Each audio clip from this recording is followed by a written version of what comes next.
ওই ছেঁড়া কাঁথায় শুয়ে লাখ টাকার স্বপ্ন দেখা আর বাংলাদেশের মাটিতে দাঁড়িয়ে বাংলা, পশ্চিমবাংলা এবং বিহার, উড়িষ্যা দখল করার কথা বলাটা একই জায়গায়, হাস্যকর জায়গায় নামিয়ে এনেছেন।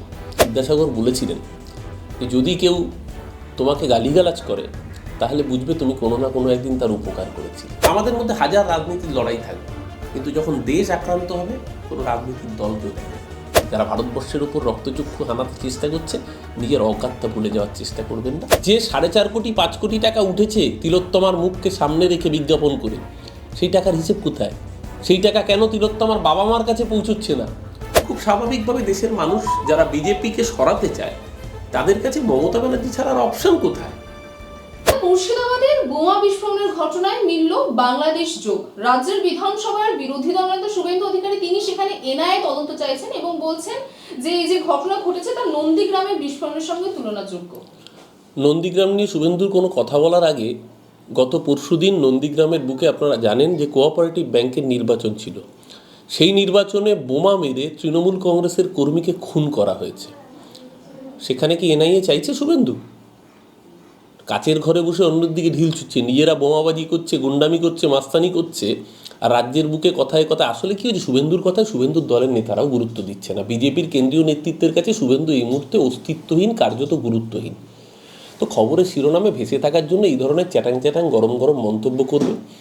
বিধানসভায় দাঁড়িয়ে দেশের মানুষ দেখেছে যে মমতা ব্যানার্জি কার্যত রাষ্ট্রনায়কের ভূমিকা পালন করছেন। মমতা ব্যানার্জি বিধানসভার অন্দরে দাঁড়িয়ে সোচ্চারে যে কথা বলতে পেরেছেন, আমরা খুশি হতাম যদি দেশের প্রধানমন্ত্রী পার্লামেন্টে দাঁড়িয়ে সেই কথাগুলো বলতে পারতেন। নিশ্চিতভাবে আমরা যখন অন্তর্রাষ্ট্র পরিস্থিতি, সেখানে সবসময় দল হিসেবে তৃণমূল কংগ্রেস তারা ঘোষণা করেছে কেন্দ্রীয় সরকার, মিনিস্ট্রি অফ এক্সটার্নাল অ্যাফেয়ার্স তার সাথে একত্রিতভাবে থাকবে, কারণ এটা দেশের আন্তর্জাতিক প্রশ্ন। এখানে বিদেশ দপ্তর যে সিদ্ধান্ত নেবে তার পাশে পশ্চিমবঙ্গ সরকারগতভাবে থাকবে, এটাই সুস্থ স্বাভাবিক গণতন্ত্রের লক্ষণ। কিন্তু তার সাথে সাথে যেভাবে ওপার বাংলায় সংখ্যালঘুর উপর আক্রমণ হচ্ছে, যেভাবে নারকীয় তাণ্ডব বহু জায়গায় চালানো হচ্ছে, আবার তার সাথে সাথে উল্টো ঘটনাও রয়েছে। বহু ক্ষেত্রে শুভবুদ্ধি সম্পন্ন মানুষরা প্রতিবাদও করছেন, কিন্তু তার সাথে সাথে যেভাবে সংখ্যালঘুদের উপর আক্রমণ হয়েছে, তার জন্য বিধানসভায় দাঁড়িয়ে যে দ্ব্যর্থহীন ভাষায় কথা মমতা ব্যানার্জি বলতে পেরেছেন, কেন্দ্রীয় সরকারের কোনো মন্ত্রীর মুখে সেই কথা বলতে আমরা শুনিনি। এটাও কিন্তু বাস্তব সত্য। মমতা ব্যানার্জি গতকালকেও আপনারা দেখেছেন বিধানসভার বুকে দাঁড়িয়ে যখন বাংলাদেশের একজন নেতা, তিনি আজ থেকে 4 দিন আগে তিনি হুঙ্কার দিয়েছিলেন কলকাতা দখল করবে, হ্যাঁ, এবং সাথে বাংলা, বিহার এবং উড়িষ্যা। তো মমতা ব্যানার্জি কালকে বিধানসভায় দাঁড়িয়ে পরিষ্কার বলেছেন যে আমরা কি ললিপপ চুষবো নাকি। এটা তো বাস্তব। মানে আপনার অলিক কুসুম স্বপ্ন দেখার একটা, দিবা স্বপ্ন দেখার একটা লিমিট থাকে। এই বাংলাদেশের এই ধরনের উগ্রবাদী নেতারা সেই লিমিটটাকে ছাড়িয়ে গিয়েছেন। সেখানে যে কোনো রাষ্ট্রনায়কের ভূমিকা ছিল উচিত হওয়া যে প্রকৃত অর্থে দেশের মানুষের পক্ষ থেকে বার্তাটা দেওয়া। মমতা ব্যানার্জি বিধানসভার ভেতরে দাঁড়িয়ে পরিষ্কারভাবে দ্ব্যর্থহীন ভাষায় সেই বার্তা দিয়েছেন, এবং দিয়েছেন বলেই আজকে বাংলাদেশের এই উগ্রপন্থী উগ্রবাদী নেতারা তারা আজকে বুঝতে পেরেছেন তারা আসলে কোথায় দাঁড়িয়ে রয়েছেন। ওই ছেঁড়া কাঁথায় শুয়ে লাখ টাকার স্বপ্ন দেখা আর বাংলাদেশের মাটিতে দাঁড়িয়ে বাংলা, পশ্চিমবাংলা এবং বিহার, উড়িষ্যা দখল করার কথা বলাটা একই জায়গায়, হাস্যকর জায়গায় নামিয়ে এনেছেন। নিজেদের হাস্যকর জায়গায় নামিয়ে এনে আসলে একটা সময় বিদ্যাসাগর বলেছিলেন যে যদি কেউ তোমাকে গালিগালাজ করে তাহলে বুঝবে তুমি কোনো না কোনো একদিন তার উপকার করেছিলে। তো আজকে বাংলাদেশের এই উগ্রবাদী জামাত, বিএনপির গালিগালাজ দেখে বোঝা যায় সত্যি সত্যি সেদিনকে লৌহ মানবী ইন্দিরা গান্ধী যদি বাংলাদেশের মুক্তিযুদ্ধে তাদের পাশে না দাঁড়াতেন, বাংলাদেশ তো স্বাধীন হতো না। আর যারা চিরকাল খান সেনাদের তাবেদার হয়ে থাকতে চেয়েছিল, যারা চিরকাল পাকিস্তানের আন্ডারে থাকতে চেয়েছিল, যারা সেদিনকেও মুক্তিযুদ্ধের বিরোধিতা করেছিল, যারা বাংলা ভাষার থেকে অন্য ভাষাকে উপরে স্থান দেওয়াকে শিরোধার্য মনে করেছিল, সেই দালালদের কাছে গাত্রদাহ থাকবেই, স্বাভাবিক। আর আবারও বিদ্যাসাগর মশাই কত দূরদর্শী ছিলেন, প্রমাণ হয়ে গেল যে তোমায় যদি কেউ গালিগালাজ করে বুঝবে তুমি কোনো না কোনো দিন তার উপকার করেছিলে। আজকে বাংলাদেশের গালিগালাজ শুনে বাংলাদেশের সকলের নয়, একটা এই উগ্রবাদী অংশের বুঝতে অসুবিধা হয় না, ভারত সত্যি সত্যি সেদিন তাদের পাশে দাঁড়িয়েছিল বন্ধুত্বের হাত বাড়িয়ে।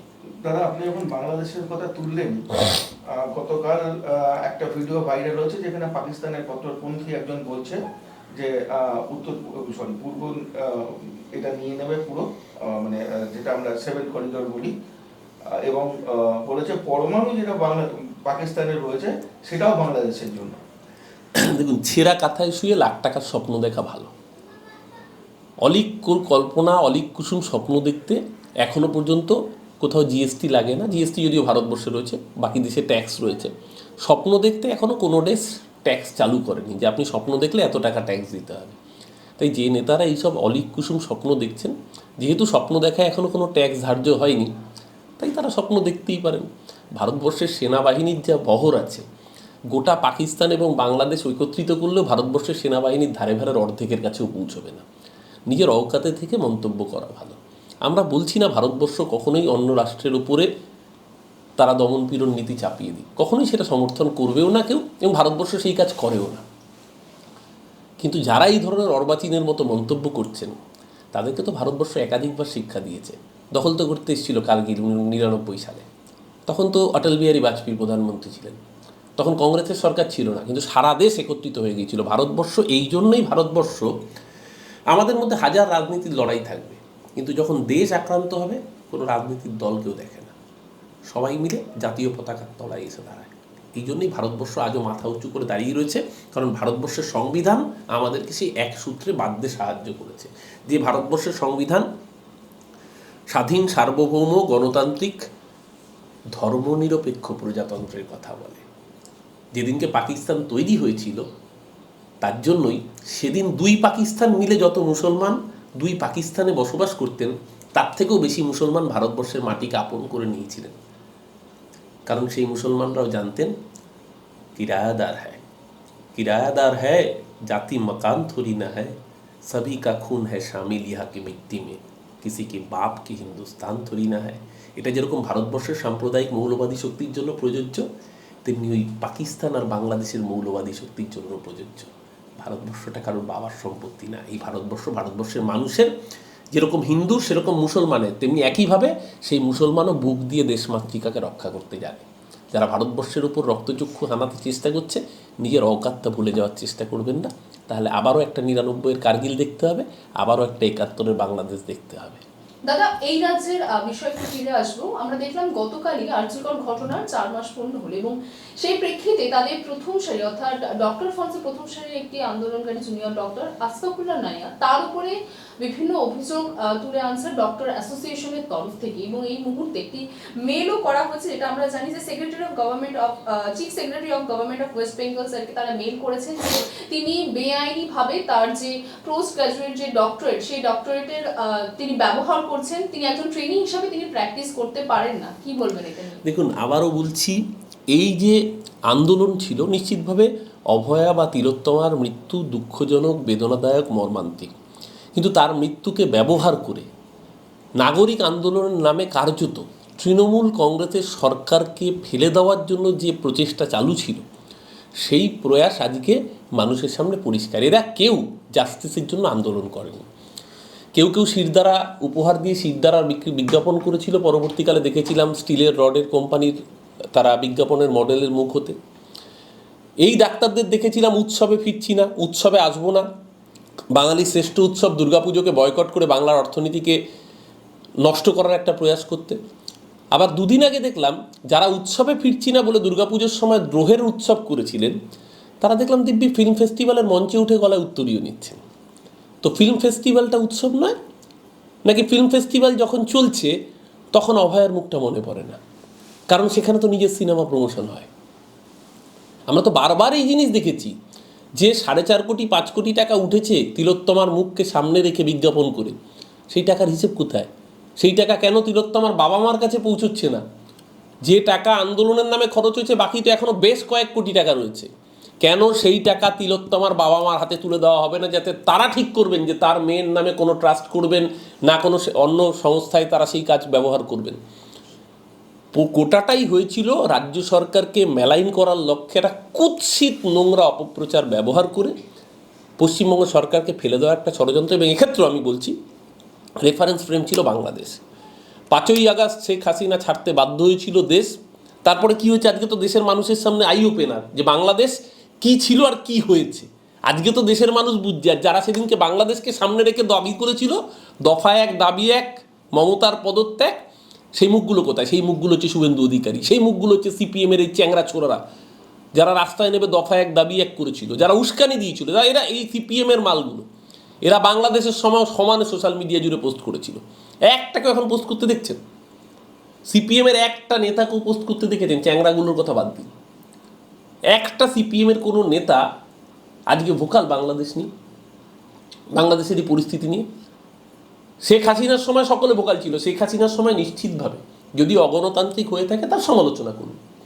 শেখ হাসিনার সময় লাস্টের 2 দফায় ভোটে ম্যাল প্র্যাকটিস হয়েছে, সেটা তো সকলেই বলেছেন। কিন্তু সেইটাকে সামনে রেখে যে অস্থির পরিস্থিতিকে এরা মদত দিয়েছিলেন, প্রকাশ্যে সমর্থন করেছিলেন নৈরাজ্যকে, আজকে সেই বড় বড় নেতাগুলো মাতব্বরগুলো কোথায়? তারা মুখ খুলছে না। বিরোধীরা তো এটাও বলছে যে তৃণমূল কংগ্রেসও পথে নামেনি বাংলাদেশ নিয়ে। কোথায়? তৃণমূল কংগ্রেস বাংলাদেশ নিয়ে পথে নামেনি। তৃণমূল কংগ্রেসের পরিচালিত সরকারের মুখ্যমন্ত্রী বিধানসভায় অন রেকর্ড বলছেন, মুখ্যমন্ত্রী বিধানসভায় যেটা বলছেন সেটা আইন, সেটা রেকর্ড। বিধানসভায় প্রতিটা উচ্চারিত শব্দ রাজ্যের আইনে পরিণত হয়। মুখ্যমন্ত্রী বিধানসভায় দাঁড়িয়ে যে হুঙ্কার দিয়েছেন, পরিষ্কার বলেছেন যে ওপার বাংলায় যদি অত্যাচারিত কোনো মানুষ আসে বুক পেতে দেব, তাদের জন্য আশ্রয় দেব, দরকার হয় একটা রুটি অর্ধেক করে খাবো। আইনি অফিসিয়ালি নিয়ে বলেছেন, বৈধতা নিয়ে। মুখ্যমন্ত্রী বিধানসভায় বলছেন মানে সেটা অফিসিয়াল সরকারি বক্তব্য। মুখ্যমন্ত্রী বিধানসভায় কালকে বলেছেন যে আমরা কি ললিপপ চুষবো নাকি? কোথায়? কেন্দ্রীয় কোন মন্ত্রী বলেছেন? হিম্মত হয়েছে কোনো মন্ত্রীর বলার? মুখ্যমন্ত্রীর যে মেরুদণ্ড আছে, যারা মেরুদণ্ড উপহার দেওয়ার গল্প করেছিলেন, মেরুদণ্ডটা কালীঘাটেই পাওয়া যায়। মেরুদণ্ডটা আলিমুদ্দিনও থাকে না, মেরুদণ্ডটা মুরলীধরনেও থাকে না। হ্যাঁ, মেরুদণ্ড ছিল আরেকজনের। 1971 ভারতবর্ষের মানুষ দেখেছিল যার মেরুদণ্ড ছিল তার নাম ইন্দিরা গান্ধী। তারপরে যদি কারোর মেরুদণ্ড থেকে থাকে তার নাম মমতা ব্যানার্জি।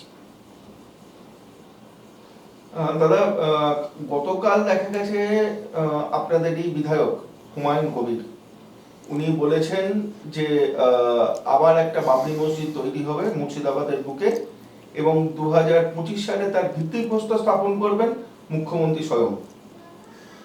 হুমায়ুন কবির কি বলেছে আমার জানা নেই। হুমায়ুন কবির এই ধরনের মন্তব্য প্রায়শই বিতর্কে থাকার জন্য করে থাকেন। আরো একটা মন্তব্য উনি করেছেন, সেটা হচ্ছে 80% 70% মুসলিমের দলের একটা নির্দিষ্ট শৃঙ্খলা রক্ষা কমিটি আছে, এটা শৃঙ্খলা রক্ষা কমিটির বিষয়।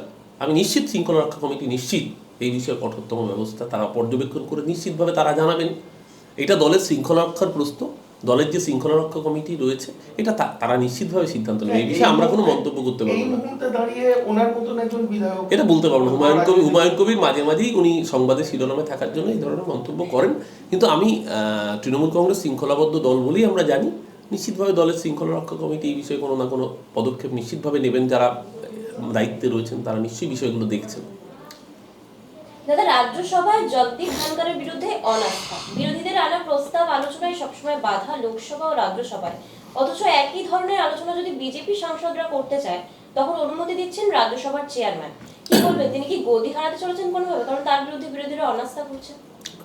আমাদের রাজ্যে ওই তুমি দেখবে খিরাই বলে একটা জায়গা আছে, ওখানে খুব সুন্দর ফুলের চাষ হয়, বিখ্যাত। পাঁশকুড়াতেও হয়, আবার হুগলিতেও একটা জায়গা হয়, বর্ধমানে একটা জায়গা হয়। তো জগদীপ ধনখড় এখন ফুলের সিজন চলছে, উনি কোন ফুল উপহার দেবেন কাকে? আবার মানে এতদিন পর্যন্ত যে খর্গ হস্ত রণংদেহী মূর্তি জগদীপ ধনখড়ের রাজ্যের মানুষ দেখেছে, হঠাৎ করে ওনার ইউটার্ন, আসলে এটা বুঝতে হবে। আমি যদি নিজে অভিযুক্ত হই, ওই কাঁচের ঘরে বসে ঢিল মারা যায় না, এটা জগদীপ ধনখড় বুঝতে পেরেছেন বলেই এখন মুখ্যমন্ত্রীকে আমন্ত্রণ জানাচ্ছেন। এর আগের বার যখন সায়ন্তিকা জিতেছিল, মুকুটমণি জিতেছিল, সে বিধায়কদের শপথ নিয়ে কত টালবাহানা দেখেছেন। এবার কোনো টালবাহানা দেখেছেন? দেখেননি তো। এগুলো সবই সাময়িক। এগুলো আসলে মুশকিল হচ্ছে রাজ্যপালদের ভূমিকা বিজেপি নির্ধারিত করে দিয়েছে। তারা যেখানে যেখানে বিজেপি দুর্বল, রাজ্যপালরা সেখানে বিজেপির অফিস বেয়ারার হিসেবে কাজ করবে।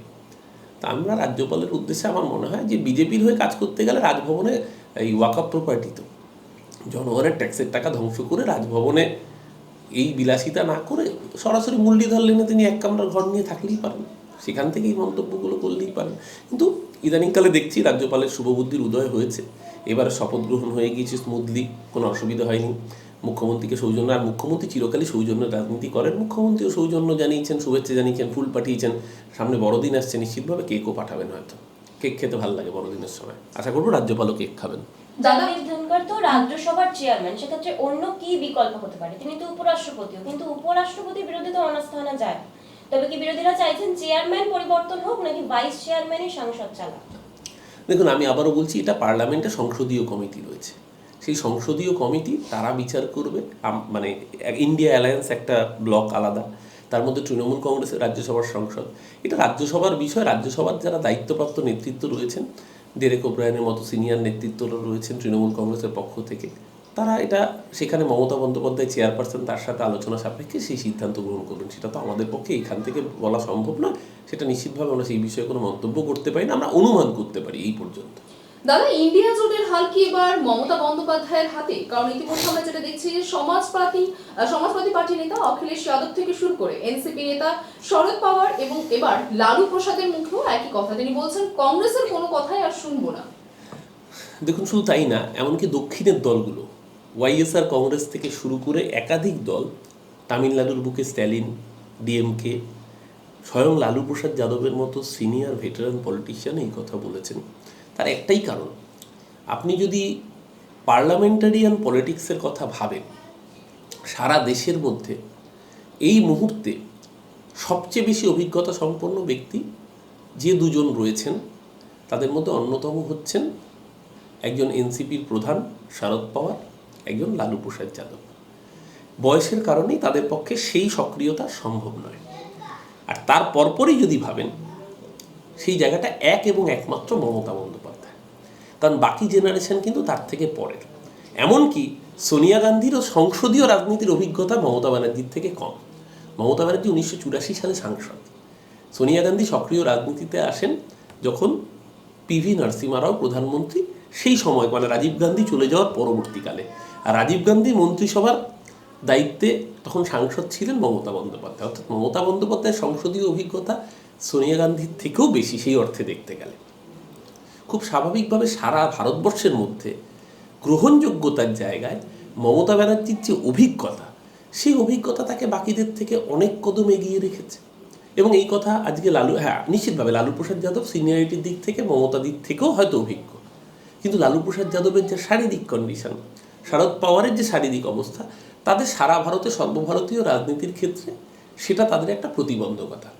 সেখানে মমতাদি প্লাস পয়েন্ট, মমতাদির অভিজ্ঞতা। মমতাদির সবচেয়ে বড় প্লাস পয়েন্ট হচ্ছে মমতা ব্যানার্জি একমাত্র নেত্রী যিনি চোখে চোখ রেখে পরপর বিজেপিকে হারাচ্ছেন। 21-এ বিজেপির দুর্দণ্ড প্রতাপ যখন আপকি বাত 200 পার, তাকে হারিয়েছেন, নাস্তানাবুদ করেছেন। 2024-এ হ্যাঁ, নিশ্চিতভাবে মমতা ব্যানার্জি লড়াই করেছেন, তাকে যোগ্য সঙ্গত দিয়েছেন অভিষেক ব্যানার্জি। কার্যত মমতা ব্যানার্জি এবং অভিষেক ব্যানার্জি যুগলবন্দি বিজেপিকে নাস্তানাবুদ করেছে।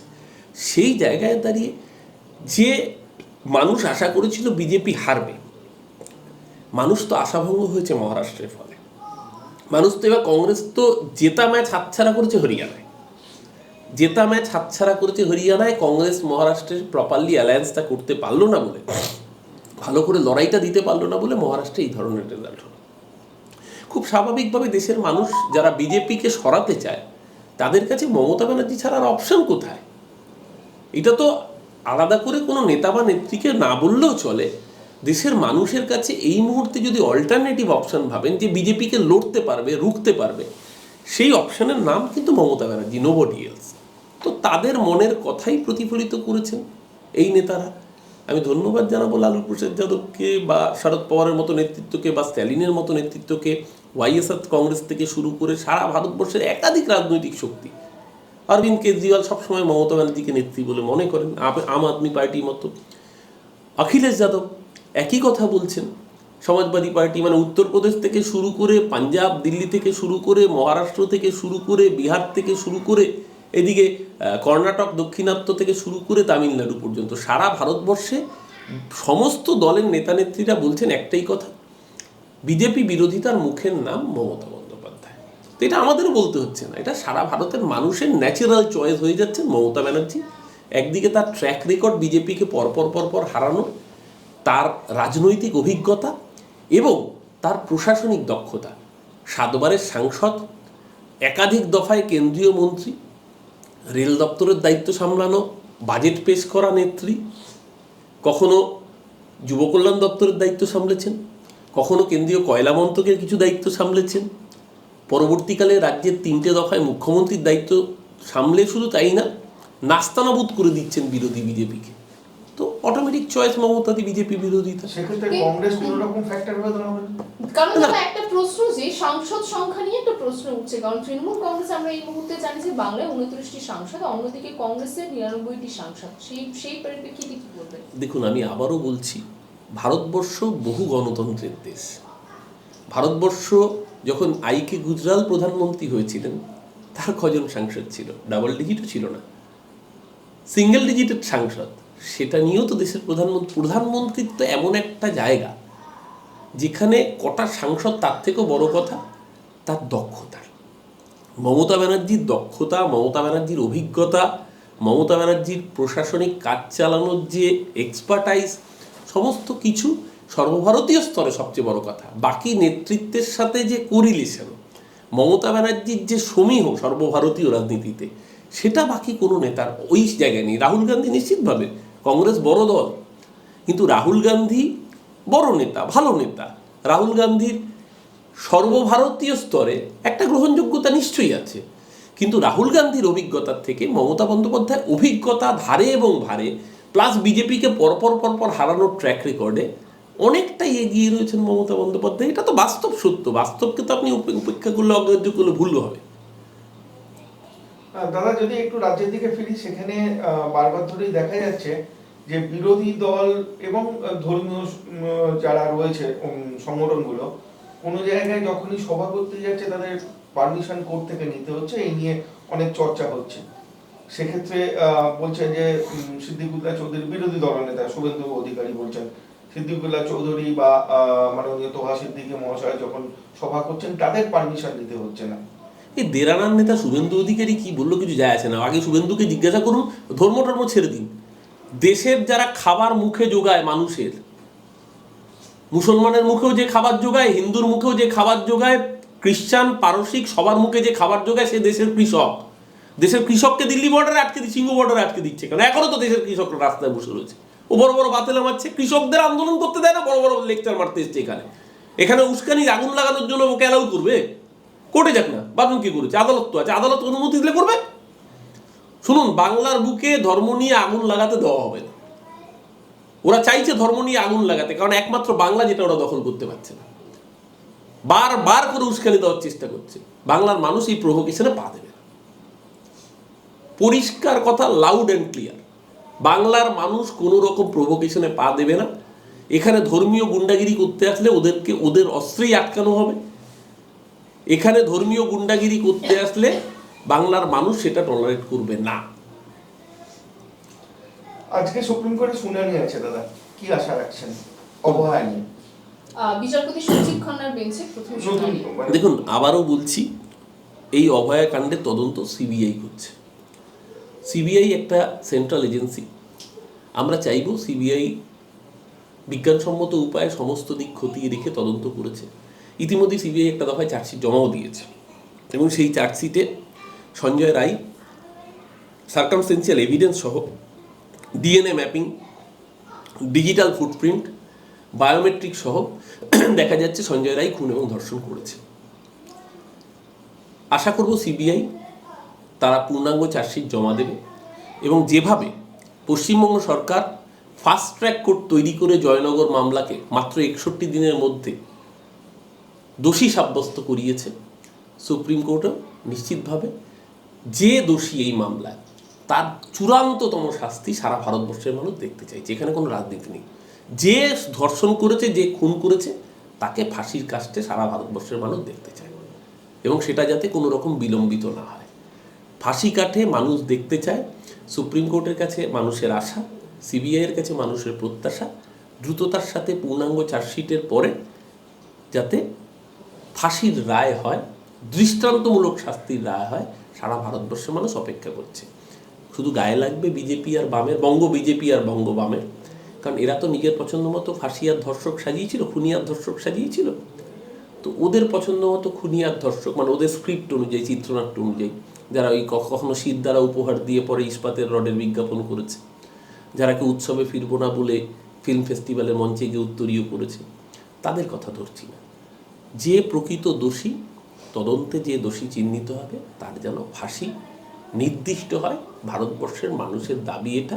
আশা করব সুপ্রিম কোর্ট সেই দাবি নিশ্চিতভাবে সুবিচার হবে এবং সিবিআই চার্জশিট সেখানে পূর্ণাঙ্গ জমা দেবে। যারা সিবিআই তদন্ত চেয়েছিল আজকে তাদের সিবিআই তদন্তে অনীহা কেন, বাংলার মানুষ এবার এই প্রশ্নগুলো করবে। তাহলে একটু অন্য প্রসঙ্গে যাবে এবং সম্পূর্ণভাবে আমরা জানি ইতিমধ্যে দিল্লি থেকে ভিসা কেন্দ্র সরানোর জন্য ইউনুস সরকার ইউরোপীয় ইউনিয়নকে তারা দাবি করেছেন এবং অন্যদিকে দেখা যাচ্ছে বাংলাদেশিদের জন্য ভারতের ভিসা সংখ্যা বৃদ্ধিরও তারা অনুরোধ করেছে। দুটি ক্ষেত্রেই বাংলাদেশিদের হিতে আমরা যদি বলি তাদের দাবি রয়েছে, আর অন্যদিকে ভারত যে প্রশ্ন বারবার তুলছে যে সংখ্যালঘুদের নিরাপত্তার একটা আশ্বাস, সেটা তারা এখন পর্যন্ত দিতে পারছেন না। রোজ ভারতবর্ষকে গালিগালাজ দেবেন আর ভারতবর্ষে ভিসা চাইবেন, এটা তো হতে পারে না। গাছেরও খবর তলার গ্রুপ দুটো হতে পারে না। আরে ভাই, ভারতবর্ষ যখন এত খারাপ, একটা গ্যাসের পেশেন্টকে পর্যন্ত করতে পারে না, গ্যাস্ট্রিকের পেশেন্টকে একটা ছোট অপারেশন করতে পারে না, তার জন্য পশ্চিমবঙ্গে ছুটে আসতে হয়, তারা বড় বড় বাতেলা মারবা শুনতে হবে। সংখ্যালঘুদের নিরাপত্তা দিতে হবে এবং মৌলবাদ, সে সব মৌলবাদই সমানভাবে নিন্দনীয়। এদেশের বুকে যখন সংখ্যালঘু মুসলমান আক্রান্ত হয় তার বিরুদ্ধেও প্রতিবাদ করতে হবে। আবার বাংলাদেশের বুকে যখন সংখ্যালঘু হিন্দু আক্রান্ত হয় তার বিরুদ্ধে প্রতিবাদটা করতে হবে। সিলেক্টিভ সেকুলারিজম চলবে না। বিজেপি যেটা করে সেটা সিলেক্টিভ সেকুলারিজম। ওপাশে ইউনিসের নেতৃত্বাধীন যে তত্ত্বাবধায়ক সরকার যে কাজ করছে, কার্যত অকথ্য অত্যাচার চলছে, সেটা বন্ধ করতে হবে। মানবাধিকারের লঙ্ঘন চলছে ও দেশের বুকে। একজন সে অপরাধী হতেই পারে, আমি প্রভু চিন্ময় কৃষ্ণ দাস সে দোষী না নির্দোষ আমি জানি না। যদি সে অপরাধীও হয়ে থাকে তার অধিকার আছে আইনি ব্যবস্থায় বিচার পাওয়ার, তার হয়ে আদালতে আইনজীবী সওয়াল করবে, এটা তার অধিকার আছে। আদালতের বুকে দাঁড়িয়ে আইনজীবীরা হুঙ্কার দিচ্ছে দাঁড়াতে দেবো না, কোন রাষ্ট্র? এরা বা বড় বড় বাতলা দিচ্ছে, এত রোজ তো ভারত বিদ্বেষী এত জিগির তুলছে। আমি তো ভয়ে আছি আজকে ওনাকে কি বাংলাদেশে কি কলকাতা দখল করে নেবে, আমি তো এখন বেরোতে পারবো কিনা বুঝতে পারছি। বাইরে কি বাংলাদেশের ট্যাঙ্কার ফ্যাঙ্কার ঘুরছে? আমরা দেখেছি, আবার শুনি অনেক কাঠের গুড়ি ফুড়ি নিয়ে রিক্সা ফিক্সা নিয়ে নাকি আসবে বলেছে। সোশ্যাল মিডিয়ায় আমরা দেখেছি বেতের একটা হেলিকপ্টার আছে, ওরা নিয়ে হ্যাঁ, বেতের একটা হেলিকপ্টার দেখা গিয়েছে, ওটা উঠছে। আসলে জলের ভেতর হাড়িতে করে চেপে আসছে, নৌসেনাকে সাবধান করেছে। হ্যাঁ, এরকম অনেক কিছু, অনেক নতুন নতুন অস্ত্র আবিষ্কার হয়েছে। এখন এই সময় আবার খেজুর গাছে অনেক হাড়ি পাওয়া যাচ্ছে। এবার সেই হাড়িতে পারমাণবিক বোমা পাচ্ছে কিনা, খেজুর গুড় নতুন শীতকালে পাটালি উঠছে, সেই সব নিয়ে আক্রমণ হবে কিনা জানি না। মানে আসলে নিজের অবকাতে থেকে বড় বড় ডায়লগ মারা উচিত।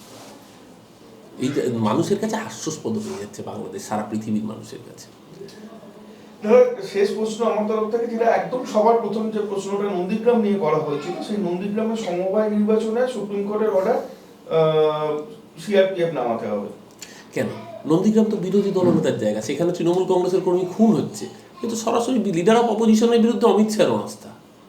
লিডার অফ অপোজিশনের বিধানসভা কেন্দ্রে একটা সমবায় নির্বাচনে যদি এই অবস্থায় বোমাবাজি আর তৃণমূল কংগ্রেসের কর্মী খুন হয়, তার মানে উনি কেমন গণতন্ত্র কায়েম করেছেন বুঝে দেখুন। কথায় কথায় গণতন্ত্রের বুলি কপ ছিল শুভেন্দু অধিকারী, তার আসল চেহারাটা দেখুন। এর আগে তো নন্দীগ্রামের বুকে আপনারাই দেখেছিলেন একজন মহিলা, তার উপর কি নৃশংস অত্যাচার, কার্যত বিবস্ত্র করে পেটানো হয়েছিল।